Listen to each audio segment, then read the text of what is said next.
आज के सेशन में हम लोग समझेंगे ट्रिगोनोमेट्रिक रेशियो का किसी स्पेसिफिक एंगल के लिए क्या वैल्यू होता है और ये कैसे होता है। ठीक है, जैसे यहाँ पर एक टेबल दिया हुआ है। इसमें इस कॉलम में ट्रिगोनोमेट्रिक रेशियो गिवन है, sine cos tan cosec sec and cot. और इन सभी ट्रिगोनोमेट्रिक रेशियो का 0 डिग्री के लिए, जैसे साइन 0 डिग्री का वैल्यू 0 होगा, कॉस 0 डिग्री का वैल्यू 1 होगा, साइन 30 डिग्री का वैल्यू हाफ होगा। हम लोग आज समझेंगे सबसे पहले ये साइन 30 डिग्री का वैल्यू हाफ क्यों हो रहा है और इसका मीनिंग क्या है। उसी तरह से हम सभी ट्रिग्नोमेट्रिक रेशियो जो यहाँ पे दिया हुआ है इसको 1 बाय 1 करके समझेंगे कि इसका वैल्यू ये कैसे आया है। सबसे पहले हम 45 डिग्री को देखेंगे कि जैसे यहाँ पे 45 डिग्री के लिए साइन 45 डिग्री इक्वल टू 1/√2 कैसे आया है। ठीक है, एक ट्रैंगल हम ले रहे हैं, राइट एंगल ट्रैंगल, जिसका कि इसका नेमिंग ABC किए हैं हम। और यहाँ पे एंगल बी 90 डिग्री है और एंगल सी को हम 45 डिग्री लेके ऐसा कंस्ट्रक्ट किए हैं। आप ये समझ सकते हैं कि इस ट्रैंगल का कंस्ट्रक्शन इस प्रकार से किया गया है कि एंगल सी का मेजरमेंट 45 डिग्री है। ठीक है, अब हम क्या फाइंड करना चाह रहे हैं कि जैसे अगर हम साइन सी फाइंड करें, यहाँ से साइन ऑफ एंगल सी, जो कि हम लोग प्रीवियस लेक्चर में देख चुके हैं, परपेंडिकुलर अपन हाइपोटेनियस होगा, तो साइन सी के लिए, एंगल सी के लिए परपेंडिकुलर ए बी होगा और हाइपोटेनियस AC होगा। ठीक है, इसमें कोई इशू नहीं है, ये तो हम लोग समझ रहे हैं। लेकिन एक पार्टिकुलर एंगल के लिए हम फाइंड करना चाह रहे हैं इसको, मतलब साइन 45 डिग्री के लिए हम पता करना चाहते हैं कि अ, इस दोनों साइड का या फिर साइन 45 डिग्री का वैल्यू क्या होगा। ठीक है, तो ये वैल्यू पता करने के लिए हमको AB का मेजरमेंट पता होना जरूरी है और AC का मेजरमेंट पता होना जरूरी है। अगर ये मान लेते हैं 3 सेंटीमीटर और ये 4 सेंटीमीटर आता है, तो साइन 45 डिग्री का वैल्यू जो हो जाएगा वो 3/4 हो जाएगा। तो हमको ये 45 डिग्री एंगल लेकर के हम कंस्ट्रक्ट किए हैं इस राइट एंगल ट्रायंगल को। लेकिन AB और AC का मेजरमेंट क्या है, कितना सेंटीमीटर है, ये कैसे पता कर सकते हैं। अगर हमको मेजर करना पड़ेगा या फिर अगर हम किसी प्रकार से मैथमेटिकल कुछ ऑपरेशन लगा करके अगर हम इस दोनों का वैल्यू पता कर लें, तो साइन 45 डिग्री का हमको वैल्यू पता चल जाएगा क्या होगा।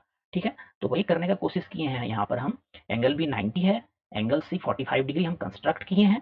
और अगर एंगल सी 45 डिग्री होगा तो एंगल ए भी 45 डिग्री होगा, क्योंकि किसी भी ट्रायंगल का सभी एंगल का सम 180 डिग्री होता है। तो एंगल सी अगर 45 डिग्री है तो एंगल ए को भी 45 डिग्री होना पड़ेगा। अब इस राइट एंगल ट्रायंगल में हम पाइथागोरस थ्योरम अप्लाई कर सकते हैं और पाइथागोरस थ्योरम से हम ये लिख सकते हैं। अब यहाँ पर देखेंगे हम कि इस दोनों एंगल का मेजरमेंट 45 डिग्री आ रहा है, मतलब angle A is equal to angle C आ रहा है इस ट्रायंगल में। और हम लोग जानते हैं, थ्योरम जो पढ़ के रखे हैं, कि किसी भी ट्रायंगल में अगर दो एंगल्स इक्वल है तो उसका अपोजिट साइड्स भी इक्वल होगा। ठीक है, और इसका कन्वर्स भी वही ट्रू है कि अगर दो साइड इक्वल है तो उसका अपोजिट एंगल इक्वल होगा। तो इस ट्रायंगल में देखिए angle A is equal to angle C है, तो इस दोनों एंगल का अपोजिट साइड्स जो है वो भी इक्वल होगा। इस एंगल सी का अपोजिट साइड ए बी है और एंगल ए का अपोजिट साइड BC है। तो AB और BC दोनों को इक्वल होना पड़ेगा, क्योंकि अगर हम ये 45 डिग्री कंस्ट्रक्ट किए हैं एंगल सी को, और ये अगर दोनों इक्वल है तो इसको हम कोई एक पॉजिटिव नंबर लेट कर लेते हैं, क्योंकि ये कोई एक पॉजिटिव नंबर ही होगा। मेजरमेंट किसी भी साइड का जो होगा, मान लेते हैं 2 सेंटीमीटर 3 सेंटीमीटर होगा, एक पॉजिटिव नंबर होगा कोई भी। तो हमको पता नहीं है एग्जैक्टली कि कितना है ये, हम इसको ए लेट कर रहे हैं यहाँ पे। BC को ए लेट कर लिए और BC और AB दोनों इक्वल है, तो AB भी हमारा ए आएगा। अब यहाँ इस ट्रायंगल में हम पाइथागोरस थ्योरम अप्लाई करके AC का वैल्यू पता कर सकते हैं। AC अगर AB और BC दोनों इक्वल है और दोनों का वैल्यू A है, तो AC का जो वैल्यू आ रहा है वो हमारा पाइथागोरस थ्योरम से A√2 आ रहा है। अब सभी साइड्स का हमारे पास मेजरमेंट है A के टर्म में, तो अब हम कोई भी ट्रिगोनोमेट्रिक रेशियो हो सभी का वैल्यू पता कर सकते हैं। तो यहाँ हमको साइन 45 डिग्री का वैल्यू पता करना था और sine 45 degree equal to AB upon AC आया था हमारा, AB अपॉन AC आया था। और AB का मेजरमेंट हम लोग क्या अभी फाइंड किए हैं, AB का मेजरमेंट है हमारा A और AC का मेजरमेंट है हमारा A√2। ए दोनों कैंसिल हो जाएगा और बचेगा हमारे पास 1/√2। और यही तो उस टेबल में दिया हुआ है कि sine 45 degree is equal to 1/√2, यहीं से आया है। मैथ्स में कोई भी चीज अपने आप नहीं आया है, सबको अगर आप लॉजिक से देखेंगे समझेंगे तो किसी न किसी लॉजिक से वो ड्राइव हुआ है। ठीक है, तो साइन 45 डिग्री 1/√2 इस टेबल में लिखा हुआ है। अब उसी तरह अगर हमको कॉस 45 डिग्री पता करना हो तो यहाँ पे कॉस सी फाइंड कर लेते हैं, हम हमको पता चल जाएगा। तो हम देखते हैं भाई कॉस 45 डिग्री क्या मिलेगा हमको। Cos 45 degree is equal to cos क्या होता है, बेस अपॉन हाइपोटेनियस का रेशियो होता है। तो बेस एंगल 45 डिग्री के लिए कौन सा है, बीसी है, तो ये ए होगा क्योंकि ए है, और हाइपोटेनियस इस ट्रायंगल में ए रूट टू है, तो ए रूट टू अपॉन हाइपोटेनियस, और यहाँ से भी आप कैंसिल करेंगे ए को, तो 1 अपॉन रूट टू मिल रहा है। ठीक है, तो इसका भी देखिए इस टेबल में cos 45 डिग्री का भी वैल्यू 1 अपॉन रूट टू है, sin 45 का भी 1 अपॉन रूट टू है। अब इसी तरह से हम सभी ट्रिगोनोमेट्रिक रेशियो का वैल्यू पता कर सकते हैं sin 45 डिग्री एंगल के लिए। अगर मान लेते हैं हमको tan 45 डिग्री पता करना हो, तो tan 45 डिग्री इक्वल टू होगा परपेंडिकुलर अपॉन बेस, और परपेंडिकुलर यहाँ पे ए बी है जिसका की वैल्यू ए है, और इसका बेस बी सी है उसका भी वैल्यू ए है, तो ये दोनों कैंसिल आउट हो जाएगा, 1 होगा। tan 45 डिग्री का वैल्यू 1 आ रहा है, मतलब कि यहाँ पे अगर ये 45 डिग्री है तो A B equal to B C, देखिए यहाँ से भी मिल रहा है आपको। ठीक है, तो इस तरह से 45 डिग्री के लिए हम समझ चुके हैं कि कैसे सभी ट्रिग्नोमेट्रिक रेशियो का वैल्यू यहाँ पे मिला है। ठीक है, अब हम लोग दूसरा एंगल के लिए समझते हैं। अब 60 डिग्री के लिए हम लोग समझने जा रहे हैं, तो 60 डिग्री को समझने के लिए हम लोग एक इक्विलेटरल ट्रायंगल यहाँ पे लिए हैं, जहाँ पर कि ए बी, बी सी और ए सी ये सभी साइड्स इक्वल है, और ये इक्विलेटरल ट्रायंगल में हम लोग जानते हैं कि सभी एंगल 60 डिग्री होता है। ठीक है, अब हमें एक यहाँ से परपेंडिकुलर ड्रॉ किए हैं साइड बीसी पे। अगर ये परपेंडिकुलर ड्रॉ हुआ है तो आप प्रॉपर्टी से जानते होंगे कि ये दोनों बीडी और डीसी ये दोनों इक्वल होगा। ठीक है, इस तरह का बहुत आप प्रीवियस क्लास में प्रूव किए होंगे। अगर इक्विलेटरल ट्रायंगल है और ये हमारा क्या बोलते हैं उसको, परपेंडिकुलर है साइड बीसी पे, तो इस बीसी को ये पॉइंट डी इक्वल पार्ट में डिवाइड कर रहा होगा। ठीक है, तो हमारे पास ये आया है। अब इस ट्रायंगल में, इस स्मॉलर ट्रायंगल में ए बी डी में हम लोग ये लगा के क्या बोलते हैं उसको, अ, मतलब हम लोगों को ट्रिगोनोमेट्रिक रेशियो पता करना है एक स्पेसिफिक एंगल 60 डिग्री के लिए। हमको चाहिए साइन 60 डिग्री का वैल्यू। सबसे पहला ट्रिगोनोमेट्रिक रेशियो साइन ही होता है, तो हमको साइन 60 का वैल्यू चाहिए इस ट्रायंगल में। हम सिर्फ इसी ट्रायंगल का बात कर रहे हैं, ए बी डी का, ट्रायंगल ए बी डी का बात कर रहे हैं। ठीक है, इस ट्रायंगल में हमको साइन 60 का वैल्यू चाहिए, तो साइन 60 इक्वल टू होगा परपेंडिकुलर अपॉन हाइपोटेनियस। साइन 60 के लिए परपेंडिकुलर ए डी होगा, और हाइपोटेनियस क्या होगा इस ट्रायंगल में, इसके लिए ए बी होगा। अब हमको ए डी और ए बी का अगर दोनों का वैल्यू पता हो तो साइन 60 डिग्री का वैल्यू हम पता कर सकते हैं।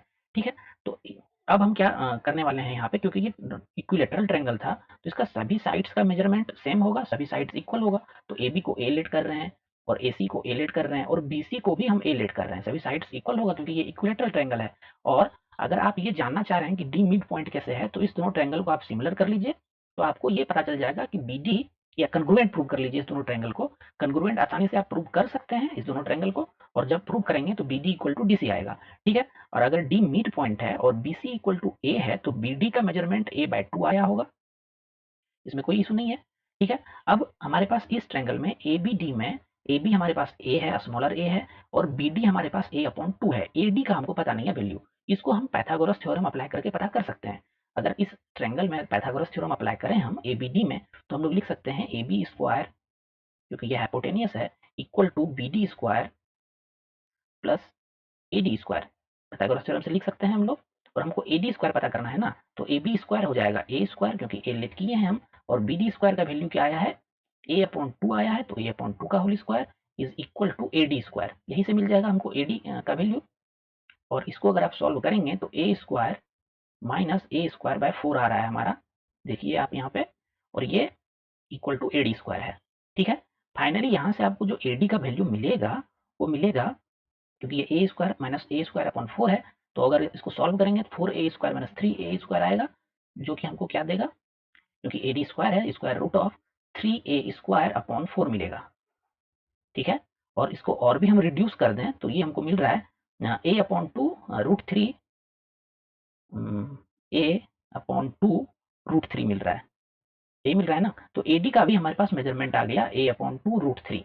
अब हमारे पास सभी का मेजरमेंट है, तो हम किसी भी ट्रिगोनोमेट्रिक रेशियो का वैल्यू पता कर सकते हैं। हमको साइन 60 का पता करना था, और sine 60 equal to A D upon A B आया था। ए डी का वैल्यू क्या आया है हमारे पास, ए बाई टू रूट थ्री ये आया है, और ए बी का क्या है, ए बी है हमारे पास ए, ये दोनों कैंसिल आउट हो जाएगा, और यहाँ पे हमको जो मिलेगा रूट थ्री अपॉन टू मिलेगा। मतलब साइन 60 का value root three upon two है। देख लेते हैं टेबल से मैच करके, साइन 60 का value root three upon two है, यहाँ से मिल रहा है। तो यही ऐसे ही आप इसको समझ सकते हैं अच्छे से। अब इसका मीनिंग आप और दूसरे तरीका से समझना चाहें, अगर ये एंगल 60 डिग्री है तो इसका AD और AB का रेशियो √3/2 है, यही मीनिंग है इसका। मतलब अगर ये 60 डिग्री का एंगल है, एंगल B, तो फिर AB AB अगर 4 है तो ये 2√3 होगा। ये इस तरह से भी आप इसको रिलेट करके समझ सकते हैं। हम लोग समझ लिए हैं 60 डिग्री के लिए, उसी तरह से हम अब अगर हमको मान लेते हैं tan 60 पता करना हो तो हम बहुत इजीली पता कर सकते हैं tan 60 डिग्री का वैल्यू क्या होगा। परपेंडिकुलर अपॉन बेस होता है, परपेंडिकुलर यहाँ पे 60 डिग्री के लिए AD हो जाएगा और बेस हो जाएगा हमारा BD। ठीक है, इसका जो वैल्यू आएगा वो tan 60 डिग्री का हो जाएगा। हम किसी भी ट्रिग्नोमेट्रिक रेशियो का हम 60 डिग्री के लिए यहाँ से पता कर सकते हैं। अब ये 60 डिग्री है, ये 90 डिग्री है, तो ये एंगल जो है वो 30 डिग्री होगा एंगल सम प्रॉपर्टी से। अब अगर ये एंगल 30 डिग्री हो गया है तो हमको मान लेते हैं cos 30 डिग्री का हमको वैल्यू पता करना है। ठीक है, तो cos 30 डिग्री के लिए हम लोग क्या लिख सकते हैं, बेस अपॉन हाइपोटेन्यूज लिखते हैं। इस 30 डिग्री के लिए बेस कौन सा हो जाएगा, इसके लिए बेस हो जाएगा हमारा AD। ठीक है, और हाइपोटेन्यूज हो जाएगा AB। ठीक है, AD का मेजरमेंट हमारे पास आया है A√3/2, ये आया है, और AB का कितना है, A है, तो ये A फिर से कैंसिल आउट हो गया, ये √3/2 आया है। मतलब किसी भी ट्रिगोनोमेट्रिक रेशियो का 60 डिग्री और 30 डिग्री का हम वैल्यू पता करने के लिए ये कंसेप्ट यूज करके पता कर सकते हैं। ठीक है, अब हम लोग 45 डिग्री का देख लिए, 30 डिग्री का देख लिए, 60 डिग्री का देख लिए, अभी और दो बचा हुआ है, एक 0 डिग्री और एक 90 डिग्री का, इसको हम लोग समझेंगे अभी। अब जैसे एंगल ए, जैसे एक यहाँ पे राइट एंगल ट्रायंगल है और हमको अगर साइन ऑफ एंगल ए लिखना हो इस राइट एंगल ट्रायंगल में, तो हम लोग परपेंडिकुलर अपॉन हाइपोटेनियस लिख सकते हैं। परपेंडिकुलर एंगल ए के लिए CB है और हाइपोटेनियस AC है। इस दोनों का अगर हमको वैल्यू पता हो तो हम साइन 0 डिग्री का value sine of angle A पता कर सकते हैं।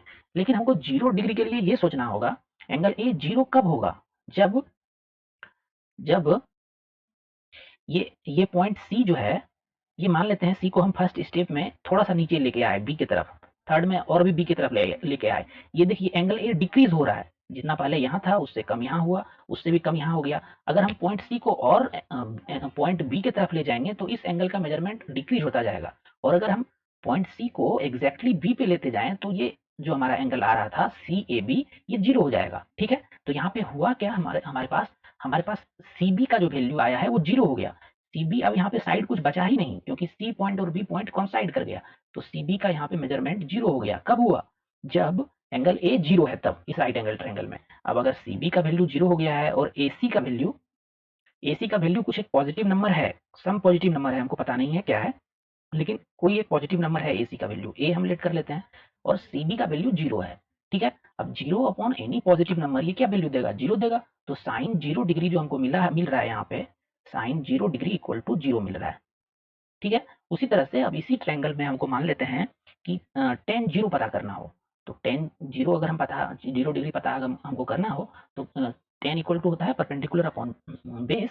तो यहाँ पे परपेंडिकुलर BC का जो मेजरमेंट है वो तो 0 है, पहले लिख लेते हैं, BC अपॉन बेस AB है, और AB का यहाँ पे कोई मेजरमेंट होगा, कुछ पॉजिटिव नंबर होगा, लेकिन BC यहाँ पे 0 है, तो 0 अपॉन सम पॉजिटिव नंबर, ये भी 0 आएगा, tan 0 का वैल्यू 0 आएगा, यही टेबल में भी दिया हुआ है। वहीं पर जो इम्पोर्टेंट चीज़ है समझने के लिए वो हम समझाने जा रहे हैं आपको, कॉट 0 डिग्री, ये अगर हमको पता करना हो तो कॉट होता है हमारा base upon hypotenuse. Base AB है, सॉरी बेस अपॉन हाइपोटेनियस नहीं, बेस अपॉन परपेंडिकुलर, और परपेंडिकुलर BC है अगर एंगल A 0 डिग्री है तो। अब देखिए यहाँ पे AB का तो कुछ एक मेजरमेंट है, सम पॉजिटिव नंबर, लेकिन BC हमारा 0 है, और अगर कोई पॉजिटिव नंबर को हम 0 से डिवाइड करते हैं तो ये अनडिफाइन है, 0 से हम किसी पॉजिटिव नंबर को डिफाइन नहीं कर सकते हैं। ठीक है, अगर आप में से किसी को पता है कि 0 से क्यों नहीं डिवाइड कर सकते हैं, डिवाइड करने से क्या प्रॉब्लम है या क्यों नहीं किया जाता है, तो आप कमेंट सेक्शन में हमको बता सकते हैं। इसलिए कॉट 0 का वैल्यू है अनडिफाइन, यही आपको टेबल में दिया होगा। देख लेते हैं कॉट 0 का वैल्यू क्या दिया हुआ है। कॉट 0 नॉट डिफाइन या अनडिफाइन है। ठीक है, तो जहां पर भी नॉट डिफाइन लिख रहा है वहां पर वैसा ही कुछ सिचुएशन बन रहा होगा कि any positive number divided by 0, ऐसा ही कुछ सिचुएशन बन रहा होगा, इसीलिए आपको कुछ जगह पे नॉट डिफाइन बन रहा है। ये आप खुद से समझ सकते हैं क्योंकि हम बहुत अच्छे से इसको समझा चुके हैं। अब 90 डिग्री के लिए अगर हम देखना चाहें कि एंगल साइन 90 डिग्री हम फाइंड करना चाहते हैं, ठीक है, और यहाँ एंगल ए को 90 बनाना चाहते हैं, इसके लिए क्या करना होगा, हमको पॉइंट ए को बी की तरफ शिफ्ट करना होगा, तो ये 90 बन जाएगा। जब पॉइंट बी और ए दोनों कोइंसाइड कर गया तो ये 90 डिग्री बन गया। अब साइन 90 डिग्री इक्वल टू होता क्या है, परपेंडिकुलर, परपेंडिकुलर हमारा AC है अपॉन हाइपोटेनियस, हाइपोटेनियस यहाँ पे है हमारा नहीं परपेंडिकुलर तो BC है ना, परपेंडिकुलर BC है, BC अपॉन हाइपोटेनियस क्या है हमारा AC है, ठीक है। और ये BC जो है हमारा कोई एक पॉजिटिव नंबर है, ठीक है, उसको A लेट कर लेते हैं।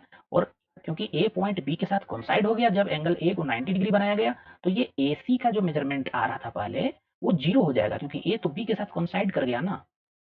नहीं नहीं सॉरी, 0 नहीं होगा।